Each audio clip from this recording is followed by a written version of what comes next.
Hello, everybody. This is week 7. Now everybody knows that we are officially going to be doing this for the rest of the semester. I believe May 19th. So really, less than a month away. Trying to finish some things up. We are supposed to cover 2 more units. Probably looking like that's not going to happen, but we'll figure that out when we get there. Okay. So let's hop right into this thing. I'm going to try to make this short enough to make it all in one video, since most of the things that are going on anyway for this week. So I posted this April 23rd, so whenever that was, 5 days ago, 4 days ago. So good afternoon. I've just finished going through all presentations that were shared with me. If you shared it with me, thank you. You should have some comments in your presentation of my feedback. If you do not understand the feedback, then you can comment back and ask questions. So some of you guys did that, so that was perfect. Currently, only 31 of you, which at that time was 54% of you, have not shared your PowerPoint with me, and 4 of you have still not even given me a topic. So both those numbers have gotten better, still not where they need to be. So that's kind of alarming considering we start presentations this week. I don't know if you guys just aren't engaged in your weekly assignments or what's going on. But something needs to change for those people who have not done anything yet. Okay. This is a big assignment. It's 50 points. So you don't do well in this, there's a good chance you will not be successful in this semester. Okay. Just know that you will have to take this all again. I promise you. It's happened before. So if you don't, get it together, I'll be seeing you again, next year at some point. All right. Therefore, these presentations are going to be due Tuesday, 4/28. So that is tomorrow. So these need to be submitted to me by tomorrow. Okay. And then, I'll go through expectations for the Zoom here in a second. Monday and Wednesday. So this week is going to be Wednesday. Third bell will be starting presentations at 11:20. And then Thursday this week, fifth bell and seventh bell. Fifth bell is at 9 a.m. Seventh bell is 11:20. Okay. And that'll be the same kind of thing throughout the next few weeks until we finish this all up. All right. So let's look at health agenda week number 7. So, obviously that is this week. There we go. So the agenda, so watch the class video, which obviously you're doing that right now. Complete the Google form quiz, complete the nutrition project, and then present the nutrition project. So the due dates of the actual assignments, the nutrition project is due tomorrow. As I just said, no later than 11:59, it needs to be submitted. So just because you shared it with me does not mean it's submitted. So make sure you guys are doing both of those, okay? You have a small quiz. It's only 7 questions on the post-note material or the post-test note material. So on slides 18 through 24, which I'll be finishing through this video here, hopefully, as long as it's not too long. And that'll be due Friday, once again at midnight. And then we are starting to present projects Wednesday and Thursday of this week. Okay, and you guys should know hopefully by now when you're presenting. If you don't know, you have to go down to this one right here, nutrition project topics. Okay, and so before, all you guys had your topics on here of option 1, option 2, option 3, so you could see what was taken, what was not. Okay, if you scroll down, you'll go to the highlighted areas. Okay, so this week for third bell, Wednesday, 4/28 or 11:20 a.m., the people in that color right there are going to be presenting. Okay, so we'll just go probably just right down the line. I hop back and forth a little bit, but so we'll just go straight through those blue ones. And then Monday, we'll do the yellow ones, and Wednesday, we'll do the orange ones, okay? There's no particular order I put those in, kind of just picking and choosing which things sound like they might be better off together. So, for example, I put French toast and cinnamon rolls here because I was thinking, more of breakfast types of foods, right? So, really, that's the only reason some of these things are together and when other ones aren't. You can see the same thing for these other ones. And you'll see here, I have 5 different presentation dates where up top we only have 3. Just look at the difference in the amount of students. Okay, so we only have like 14 in third period, where we have 20 something here in fifth period. Okay, so if you are not, so If you are not in blue for this first one here, you will not be presenting on the first day. Okay, we're not going to cover as many as we can. I might change some things around after the first day, but for the first time, at least on what day was that? Thursday the 30th. This Thursday the 30th. If you're in blue, you will present. If you're not in blue, you're not going to be presenting. Okay, I'm not gonna try to just get as many in as we can. I'm scheduling 5 to get done. We have an hour. I think we'll be able to do a lot more than that, but I want to play on the safe side at first. Okay. If we get to the point where we can start doing more in one day, then I might change it around a little bit. But as of right now, keep all this constant. Okay. Same thing down here. You guys have just 3 days you'll be presenting. All right. And once again, that's under nutrition project topics. Okay, so going back to classroom, hopefully you saw by now that I attached some examples that hopefully you've been working off of. I attached the rubrics as well. Make sure you go in there and look at some things that I added, that I wrote in when I submitted it. Okay, let's see. There's the agenda. Okay, so check out the agenda for the week, and then posting a video. Once, like I said, this is it. This is where your nutrition quiz is. Always, if you go to classwork and you go to the weeks, we're on week 7 this week, and these are going to be when your assignments are due. So good. So some people already are submitting their PowerPoints. So perfect. Good job to those people. But your quiz is right there. You'll go in there. You'll take it. It's only 7 points. Like I said, 7 points, 7 questions. Pretty easy. It's going to be over the material that we're going to cover in this video. The last thing to cover before we get into these notes is the Zoom presentation guidelines, okay? So just from talking to some other teachers about how some of these things go, I wanted to set some guidelines just to make sure we're all on the same page, okay? So first off, the meetings are going to open 10 minutes before class time starts. So the first presentations are on Wednesday for their third period, like I said, at I believe it said 11:20. Yeah. So on this day right here, 11:20. So I will initiate the Zoom meeting by 11:10. So you guys can start rolling in, but then we're going to start at 11:20. Okay. That's going to be the game plan. As for everyone else, your other times, it'll be open 10 minutes before class time, so you can come in. We can catch up on some stuff, whether it's just talking. You can catch up with your classmates, catch up with me, whatever it is. But try to be, somewhat on time. We are going to start right at that 11:20 mark. So if you're not in by then, if you come in, make sure you're being quiet. Attendance is required. Okay, so right here, attendance is required. So if you are not present, by at some point during that first presentation, you're going to get points taken off yours. Okay. I know it seems silly, maybe, but that's just part of what's going on here. Okay, we have to create points for different things, and I believe that's something that is important enough for everyone to be present for everyone's presentation. Okay, your video must be on, so I want to see you guys. You can see me. I'm not really sure how we're going to present yet. I want to say either you're going to share your screen or I'm going to share my screen and present it while you talk. Okay. Once again, I just got to talk to some other teachers and figure out what's the best way to go about it. Okay.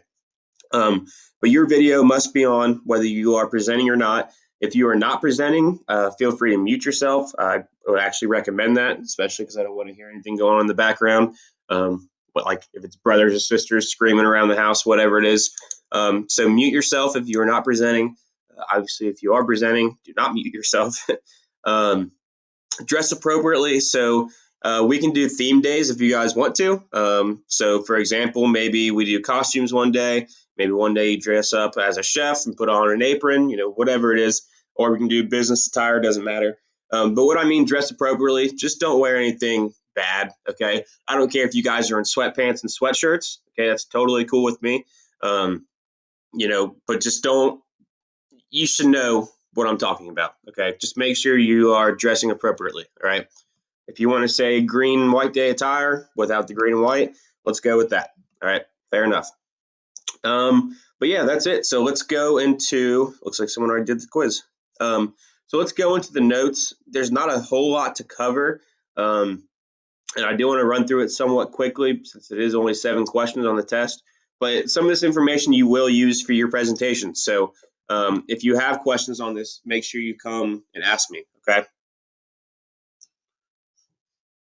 So this is Unit 4, Chapter 10, Lesson 4, Nutritional Labels and Food Safety. So goal number 1, blue goal, learn how to read a nutrition label. So I'm sure a lot of you guys have looked at them before, whether you know what you're looking at or not. Now we're going to have a better understanding of what we're actually looking at and what it means. Okay. Understand different nutrition terms, orange goal and green goal, no common foodborne illnesses and prevention methods. So nutrition labels contain what is inside the package of the food. Things such as name of food product, amount of food, address of creating company, ingredients in food, and nutrition facts panel, which we're going to be looking at today. I believe we already did some of this. Yes, we're actually right here. Okay. So some nutrition terms. So these are legally what you're allowed to put on food. Okay. So if you look at any type of food, let's say it's a ranch container. Okay, something that holds ranch, obviously. If it's fat free, if it's low fat, if it's light ranch, okay, stuff like that. These are the guidelines that these products have to pass for these words over here to actually be on the food label, on the product, on the can, on the bottle, whatever it is. Okay. So if it's free, the food contains none or no significant amount of whatever it is. So once again, if it's fat free, whatever the food is contains no fat or no significant amount of fat. Okay. If it's low, this means you can eat regularly without exceeding daily limits. So once again, low fat. You can eat or you can use this product without exceeding the daily limits of your fat calories. Okay. If it's light, it must contain a third or fewer calories than the original version of the product. Okay. If it's reduced, the food contains 25% fewer calories than the original product. If it's high in something, it says it's at least 20% of your daily value for a vitamin, mineral, protein, or fiber. Okay. So Sunny D might say high in vitamin C, right? So at least 20% of your daily value for a vitamin comes in that serving size, all right? If it is a good source of, it is 10 to 19% of the daily value for a vitamin, mineral, protein, or fiber. And if it's healthy, it's low in fat and saturated fat, as well as limited amounts of cholesterol and sodium. Okay, so if it says a healthy source of, whatever, those are the kind of things you'll be looking for with that. All right. So this is something that a lot of people don't know, especially you guys who, don't really shop or maybe don't really pay attention to the food that you're eating. So we used to have a label that we used from 1993 all the way up until 2018. But the FDA decided, hey, well, let's change this thing up a little bit. Let's make it easier to find information. Okay. So looking at some similarities here, all these both have pretty much the same information. Okay. They're just presented in a different way. So some things you can see right away. Nutrition facts: 8 servings per container. 8 servings per container. But it's at the top. Okay, so serving size. All right. Calories is a big one. Obviously, they made the calories a lot bigger on here than this calories 230 here, calories 230 here, bigger. Okay. And then it goes through the same progression here of fats, cholesterol, sodium, carbs, and protein, and then it goes into our vitamins down here. Okay. Daily value. So daily value is essentially saying if we are basing off a 2,000 calorie diet, and this is what it's saying down here at the bottom here. The percent daily value tells you how much a nutrient in a serving of food contributes to a daily diet of 2,000 calories a day is used for general nutrition advice. Okay. So if you ever do count your calories, see if you actually stay under that 2,000 calorie limit that a lot of people put it on. Obviously that's going to change depending on your goals. If you're going to want to gain weight, healthy weight, you're going to eat a lot more. If you want to lose weight, you're probably not going to eat that 2,000 calorie diet. Okay, so if you ever are curious, try to add it up one day and see what you actually get. You kind of did that thing with your food log, the same kind of idea. So So you have an idea of what I'm talking about there. But the percent daily value, this is saying that for your total fats, having one serving here. So this is all for one serving. Okay. So whatever this food is, it's 55 grams is a serving size. In one of those 55 grams of that serving, you're going to get 230 calories. You're getting 8 grams of fat. You're getting 160 milligrams of sodium. Okay. So on and so forth. So this is all for one serving. Okay, so percent daily value is saying that if you eat one serving, you're going to get 8 grams of your total fat, which represents 10% of your daily value. Okay, so if you ate more of that, that number is obviously going to go up. So if you had two servings, it would be 20% of your daily value. Okay, so so on and so forth.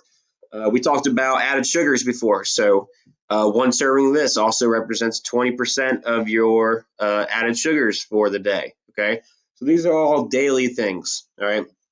Okay, and then down here we have our vitamins. So our vitamin D, calcium, iron, potassium. The vitamins really add up pretty quickly usually, but it's just making sure once again that we get all of them that we can get. Okay. Foodborne illnesses and prevention. So if you ever go shopping, obviously you're going to want to look for these things, because you don't want to buy a product that is going to go bad in a few days or a week or whatever. So the sell by date, if not sold or bought by the state, freshness is not guaranteed. Use by or expiration date, probably you guys will see this most on milk. Nobody wants sour milk. It smells disgusting. It's going to tear up your stomach pretty bad. So the last day of the quality is guaranteed once in your possession. The freshness date, short shelf life products such as baked goods. So you'll see the freshness date on loaves of bread, any kind of pastry where it might go stale, things like that. Okay.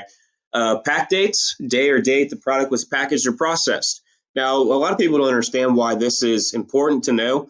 So the pack date is the day that it was packaged or processed. So the day that it might be potentially leaving the plant. Okay.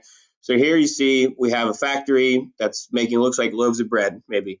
So it's important to know when these things leave, because if eventually some kind of foodborne illness gets out, and we say they can look at it, they can go back and say, okay, all loaves of bread bought between this day and this day, they need to come off the shelves. Okay, so it's important to have that package date on there so we know when they leave the plant, and if some kind of illness, disease comes up because of the food, they can pull those off the shelf, throw them away, hopefully not let that thing spread anymore.